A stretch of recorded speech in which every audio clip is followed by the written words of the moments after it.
Para mí es un agrado poder participar de una conversación con personas que no sean ambientalistas.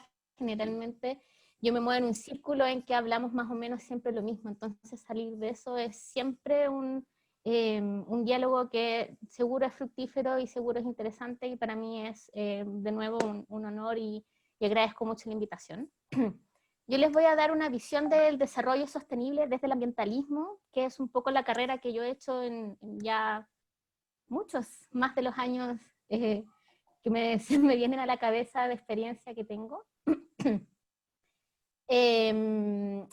Y la idea es hacer un repaso de cuál es el contexto histórico del concepto de desarrollo sostenible, después ver un poco cuál ha sido la aplicación y terminar con algunas reflexiones sobre cuál ha sido el real impacto de este concepto para nosotros. Y para hablar sobre desarrollo sostenible, queramos o no, hay que pasar por temas de economía. Yo creo que Pablo después va a poder complementar o incluso corregir algunas de las cosas que yo pueda decir. Y para mí la historia parte en la Revolución Industrial, por ahí por 1800 en Gran Bretaña. Esta es una ilustración de un libro de Samuel Griffith de 1873, que es una imagen clásica de la Revolución Industrial, que son los campos de carbón. Y el autor aquí lo describe diciendo, de hecho, tan maravillosos eran los resultados del trabajo de estas máquinas, que no podría haberlo creído posible con ninguna otra evidencia que mis propios ojos. Existe esta fascinación, esta impresión tremenda por los alcances que se logran gracias a la Revolución Industrial, por este boom tecnológico que permitió que nos empezáramos a conectar, países que antes eran imposibles de estar conectados comercialmente, por ejemplo, pueden empezar a hacer transacciones, podemos movernos más fácilmente, empiezan a hacer un rango de nuevas industrias tremendo, un montón de nuevas oportunidades para todo el mundo. Los humanos dejamos la tierra para irnos a las ciudades también. Hasta ese momento la humanidad estaba especialmente concentrada en zonas rurales, o no concentradas, sino que más bien esparcidas en zonas rurales, ¿cierto? Trabajando en la agricultura, y la humanidad se traslada, las personas se trasladan a los centros urbanos para participar de esta revolución industrial. Es un cambio de paradigma tremendo que no se había dado hasta ese momento en todos los años que ya llevábamos como especies en el planeta. Y tiene que haber sido una época extremadamente interesante y emocionante para vivir. Yo leo las palabras y cuando uno lee este libro de Samuel Griffith, es realmente interesante la visión y lo emocionante que eran estos nuevos tiempos. Robert Lucas, un premio Nobel de la Universidad de Harvard en 2002, describió la revolución industrial diciendo que fue por primera vez en la historia el nivel de vida de las masas y la gente común experimentó un crecimiento sostenido. Nada remotamente parecido a este comportamiento económico es señalado por los economistas clásicos, ni siquiera como una posibilidad teórica. Para mí esto es muy importante de describirlo, porque quizás viniendo desde más lejos de las ciencias económicas, uno tiende a pensar que esta idea de crecimiento exponencial o de eterno crecimiento es común, es normal. Lo tenemos normalizado ahora, pero se nos olvida que hasta ese momento no era algo común. Este gráfico muestra desde antes de Cristo cómo fue evolucionando el ingreso per cápita hasta la actualidad, y podemos ver que hay un pic muy claro en la época de la Revolución Industrial. Es decir, este es un momento sin precedentes, y efectivamente es una revolución, cambia completamente la forma en que el humano se desenvuelve en su medio, la forma de ver el mundo, la forma de comportarse, los paradigmas, todo empieza a cambiar. Incluso en esta época empiezan a surgir las ideas de capitalismo, de trabajo, de qué significan estas nuevas formas de producción. Yo voy a insistir, es una época realmente interesante y que trajo efectivamente beneficios sociales para una población que antes no tenía acceso a optar por servicios, por producción, por un montón de cosas que antes estaban concentrados en un grupo de la población muchísimo más reducido. Ahora, si bien esto es cierto, por supuesto que no vino solo este crecimiento y este desarrollo exponencial. Esta es una ilustración de la batalla de Isengard, del libro de Tolkien, Las dos torres de la saga del Señor de los Anillos. Tolkien es conocido por ser ambientalista. Él decía, para los que no, yo me imagino que ya todos o vieron la película o se leyeron el libro, pero solo para los que no lo hayan hecho, Tolkien se identificaba a sí mismo como un hobbit. Él se identificaba como un hombre de la tierra, del campo, de la naturaleza, le gustaba lo verde, y se asociaba con ese concepto de hobbit, que es como el arquetipo de agricultor que ocupaba Tolkien. Isengard es un lugar donde una torre de un mago, y en esta batalla se enfrenta este mago contra la naturaleza. O sea, aquí literalmente estamos viendo un árbol tirándole una roca a la torre de Saruman. Y Tolkien lo describió de esta forma. Dice, en otros tiempos había sido verde y con avenidas y bosques de árboles frutales, bañados por los arroyos que bajaban de las montañas al lago. Pero ningún verdor crecía allí en los últimos tiempos de Saruman. Saruman, en este momento, representa ese concepto de la revolución industrial, esa idea de crecimiento acelerado, de destrucción de la naturaleza, de una forma bien brutal también, bien tolkiana quizás, y lo hace explícitamente, la naturaleza versus la tecnología en este caso. Y las voces disidentes no solamente nacieron desde el arte, sino que también desde la ciencia. Y esto es relevante porque ahora escuchamos muchos científicos dando evidencia sobre los efectos de algunas actividades económicas sobre el medio ambiente, pero en los años 60 esto no era común. Y en 1962, Rachel Carson, una bióloga marina estadounidense, publica su libro La primavera silenciosa, que es un hito medioambiental. Nunca antes una científica había lanzado un libro que hubiese motivado un movimiento. De hecho, este libro empezó un movimiento ambiental en Estados Unidos. Y aquí en este libro ella dice, estamos ahora donde dos caminos divergen, pero a diferencia de los caminos del conocido poema de Robert Frost, no son igualmente justos. El camino que llevamos recorriendo es engañosamente fácil, una supercarretera lisa por la que avanzamos a gran velocidad, pero al final está el desastre. La otra bifurcación del camino, la menos transitada, ofrece nuestra última y única oportunidad de llegar a un destino que asegure la preservación de la Tierra. Es decir, este libro es de hace 60 años atrás, y hace 60 años atrás teníamos a una científica diciendo, ojo, si nosotros seguimos por este camino, no vamos a tener tierra, no vamos a tener planeta para existir. Es una mirada también bien antropocéntrica. Ella en este libro lo que hace es exponer los riesgos del uso de pesticidas en la agricultura para la salud humana especialmente, pero expone con datos concretos cuáles eran esos impactos, y de hecho a partir de la publicación se genera este movimiento medioambiental, nace la Agencia de Protección Ambiental en Estados Unidos, se ponen restricciones contra el uso del DDT, es decir, se ejercen acciones directas para hacer frente a lo que ella estaba denunciando. Y nace todo un movimiento, para mí eso es lo más importante en realidad. Entre 1962 y los años 80 surgieron después de Rachel Carson varios informes que empezaron a advertir sobre los peligros de esta modernización, de este avance sin control.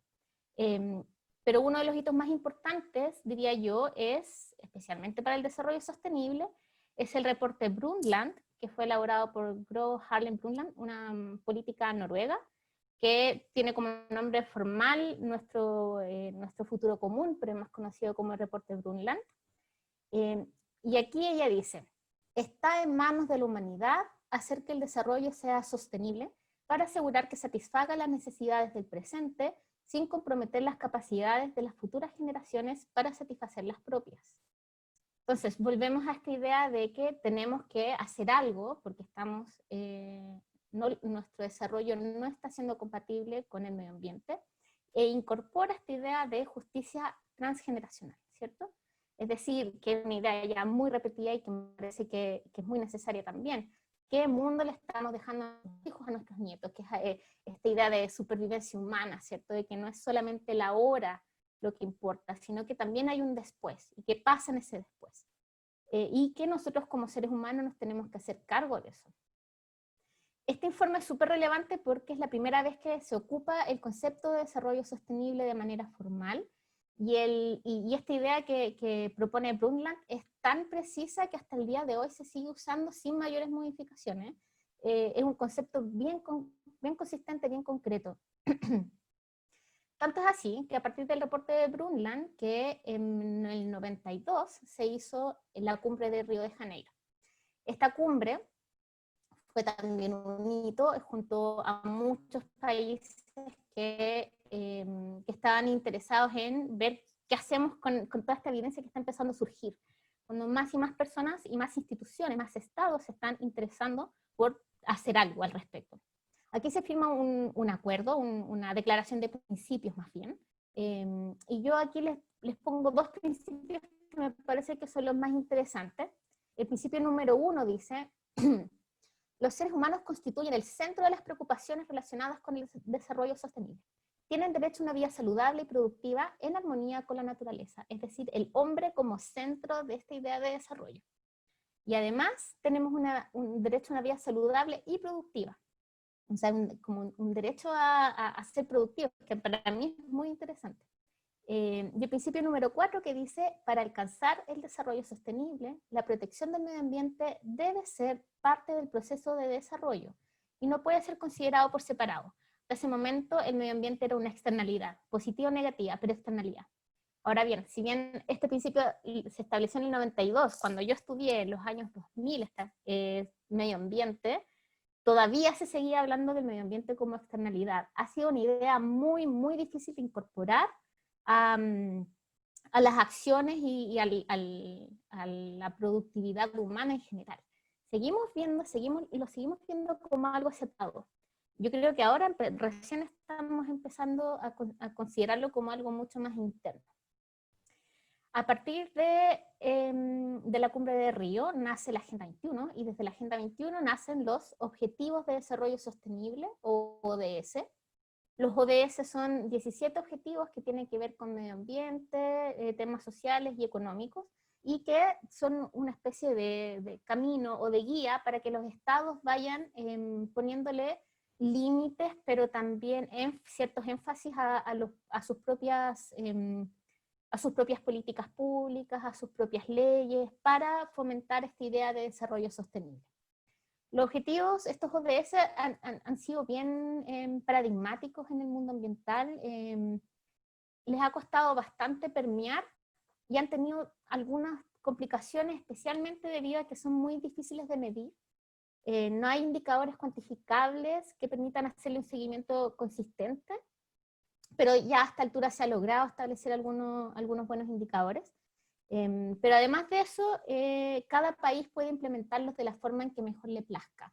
Y eso es una complicación porque, por dar un ejemplo sencillo, ¿qué es salud y bienestar? ¿Qué es educación de calidad? En el fondo, los objetivos quedan suficientemente abiertos para que las interpretaciones de cada estado lleven por diferentes caminos también.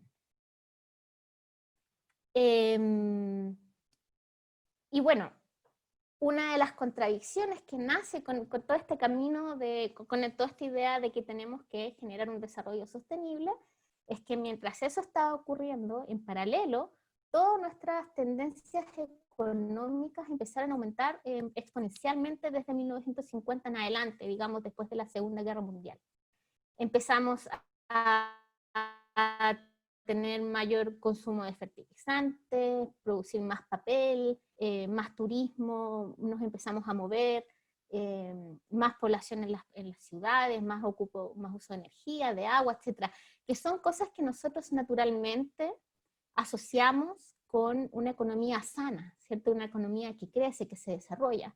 que si bien, de nuevo, volvemos a este paradigma que trae muchos o altos beneficios sociales, por el otro lado, trae un detrimento para el sistema tierra, para los sistemas naturales, porque estamos emitiendo mayor cantidad de gases con efecto invernadero a la atmósfera, estamos haciendo que los océanos sean más ácidos, aumentando la temperatura de la tierra, aumentando el nitrógeno en las costas, aumentando la pérdida de las selvas tropicales, etc. En el fondo, todas nuestras acciones y todo nuestro crecimiento también tiene un impacto directo sobre nuestros sistemas naturales, y algunos de ellos incluso irreversibles.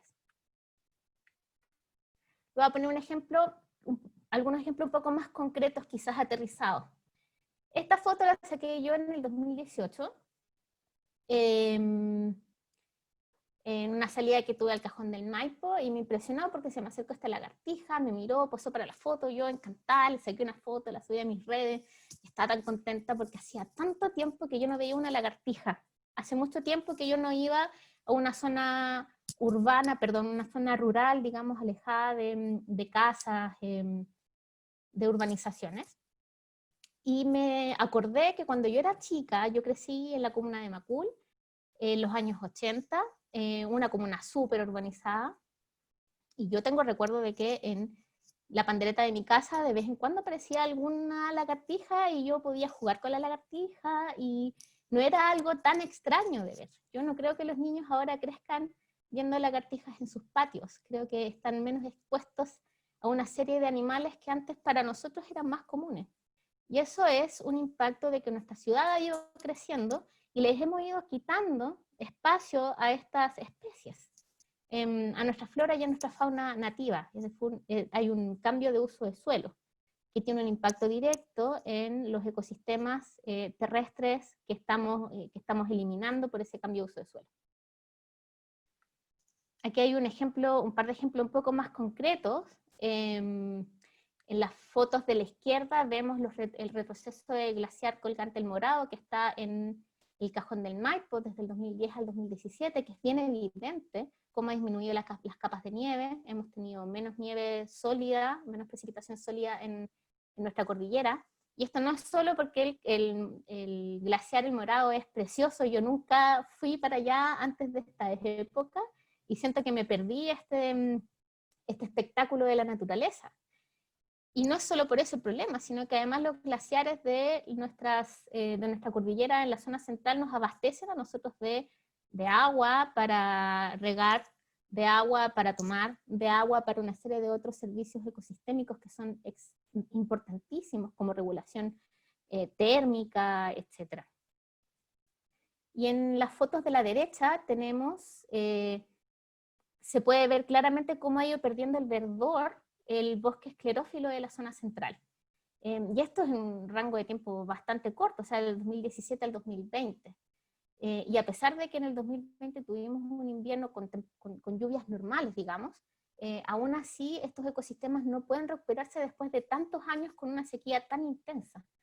Y por eso él también hablaba de hasta qué punto hemos modificado nuestro entorno hasta un punto de no retorno. ¿Qué cosas van a cambiar para siempre? ¿Qué cosas perdimos para siempre?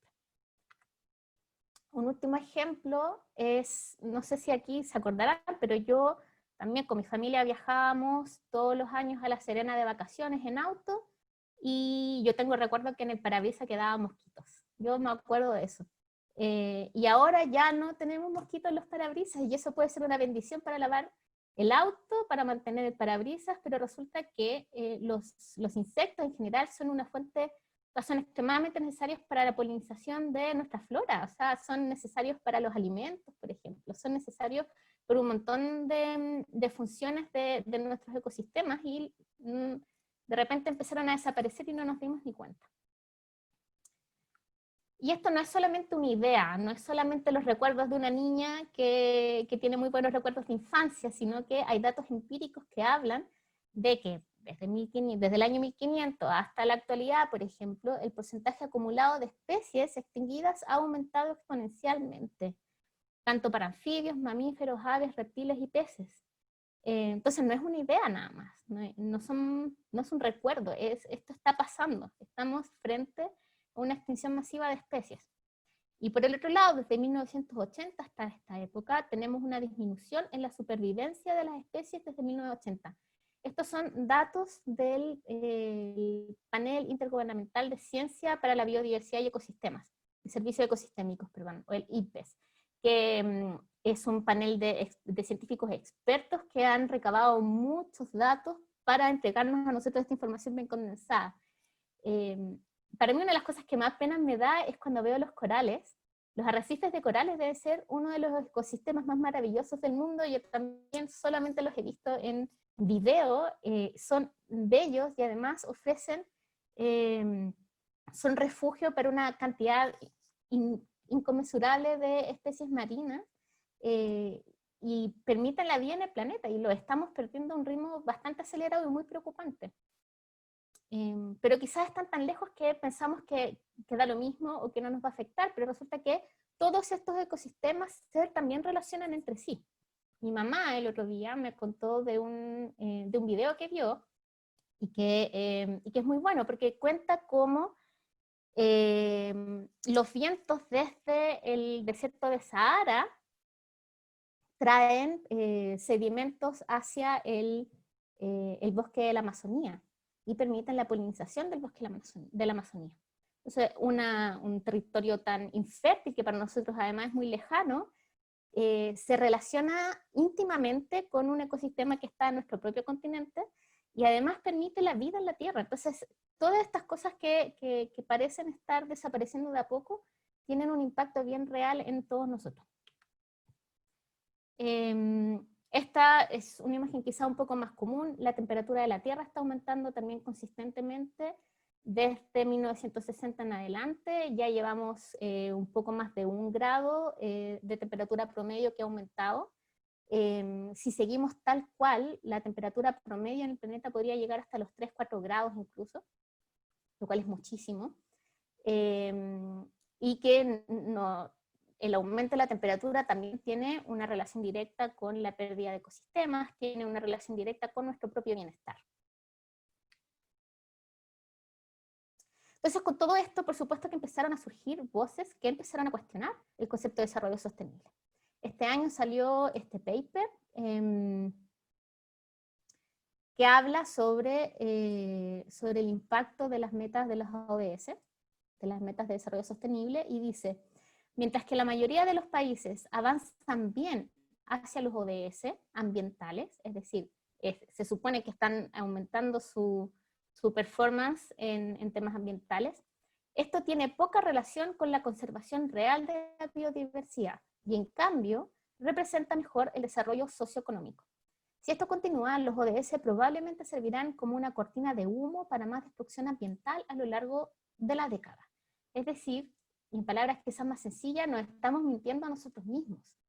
Estamos proponiendo estos conceptos que vienen desde unas ideas geniales. A mí me parece que lo que hizo Brundtland, por ejemplo, y Richard Carlson son espectaculares, y era realmente necesario poner este tipo de conceptos en la palestra, pero nos mentimos a nosotros mismos pensando que lo estamos aplicando cuando en realidad no lo estamos aplicando del todo bien.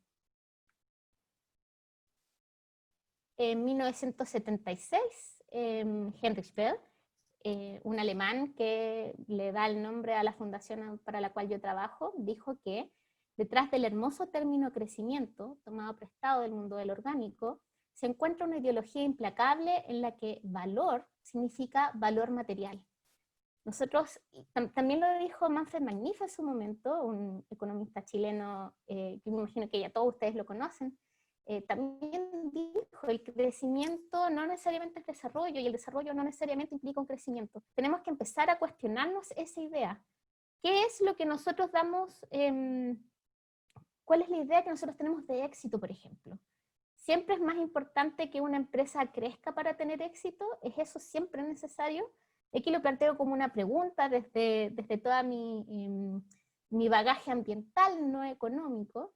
¿Qué es lo que nosotros pensamos que es un éxito personal? ¿Tener más casas? ¿Tener más autos? ¿Qué es vivir mejor? Hay una serie de preguntas éticas, morales, que nos tenemos que plantear si es que queremos enfrentarnos a esta nueva era que se viene con o sin nosotros. O sea, tal cual como ocurrió la Revolución Industrial en 1800 y algo, empezó una nueva era, estamos frente al comienzo de una nueva era.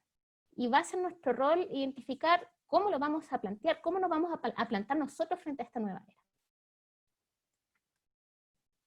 Esta es una idea muy sencilla de cómo, de un diseño del decrecimiento, que es muy, a mí me gusta mucho porque es muy sencilla. Auto es energía, soberanía energética y soberanía alimentaria. Dos elementos muy sencillos como punto de inicio. Quizás nos pueden servir. Y solo para ir terminando, porque sé que he ocupado harto tiempo, así que disculpa Gabriel y Pablo, estamos frente a una crisis. La crisis no es solo sanitaria, la crisis ambiental venía desde antes y es rol nuestro ver cómo lo hacemos de aquí para adelante. Así que la invitación es a reflexionar y a cuestionarnos a nosotros mismos. Muchas gracias.